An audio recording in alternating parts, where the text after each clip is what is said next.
Assalamualaikum warahmatullahi wabarakatuh. Salam sejahtera dan salam Malaysia Madani. Sejambak kasih buat penuju majlis dengan budi kepada barisan hakim yang arif lagi bijaksana. Guru-guru pemangkit intelek bangsa, seterusnya rakan-rakan yang saya kasihi sekalian.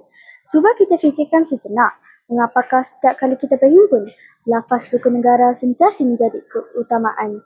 Adakah sekadar pelengkap majlis atau hanya sekadar kata-kata? Sudah tentu tidak.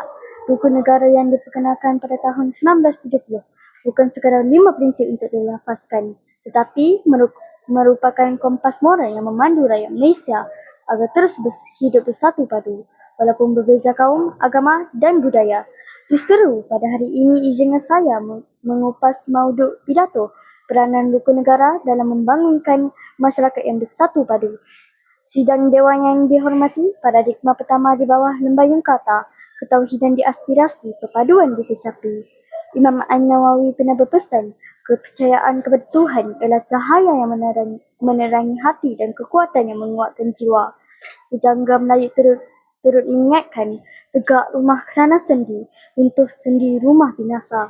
Tegak bangsa kerana budi, runtuh budi, runtuhlah bangsa. Prinsip pertama rukun negara, kepercayaan kepada Tuhan, mengajar kita supaya saling menghormati walaupun berlainan agama dan kepercayaan. Setiap agama menyeru umatnya agar mengamalkan kejujuran, kasih sayang, hormat menghormati dan tolong menolong. Apabila nilai-nilai murni ini diamalkan, hubungan sesama masyarakat akan menjadi lebih erat. Seterusnya melahirkan sebuah negara yang aman, harmoni dan bersatu padu. Sidang Dewan yang dimuliakan, paradigma kedua di bawah lembayung kata, kesetiaan diutamakan, negara dimartabatkan. Dr. Mahathir Mohamad pernah menyatakan, kepatuhan kepada raja adalah cerminan kesetiaan kita kepada bangsa dan negara.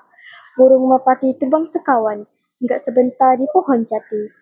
Setia kepada raja dawatan, negara aman rakyat dihormati.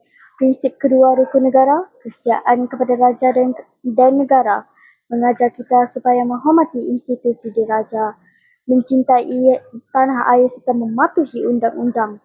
Sebagai murid, kita boleh menunjukkan kesetiaan dengan menghormati jala gemilang, menyanyikan lagu negaraku dengan penuh semangat, menjaga nama baik sekolah serta memupuk semangat patriotisme sejak di bangku sekolah lagi. Apabila rakyat bersatu hati dan setia kepada negara, keamanan akan terus dipelihara dan Malaysia akan terus dihormati di pesada dunia. Warga Dewan yang saya hormati, paradigma ketiga di bawah lembayung kata, kesopanan disemai, perpaduan dicapai.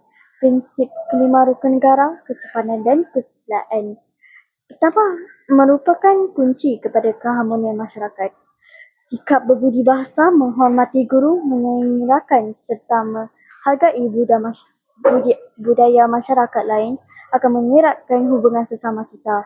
Menurut Baltasar Gracian, kesopanan ialah cara terbaik menunjukkan rasa hormat terhadap orang lain. Jelaslah bahawa apabila setiap rakyat mengamalkan kesopanan dalam tutur kata dan tingkah laku, perpaduan akan terus subur. Perselisihan dapat dielakkan dan keamanan negara akan terus dipelihara. Sidang Dewan yang saya muliakan, sebagai penutup bicara, marilah kita menghayati 3 prinsip rukun negara yang telah saya huraikan, iaitu kepercayaan kepada Tuhan, kesetiaan kepada raja dan negara, serta kesopanan dan kesusilaan. Jadikanlah rukun negara bukan sekadar lafaz ketika berperhimpunan, tetapi aman dalam kehidupan harian.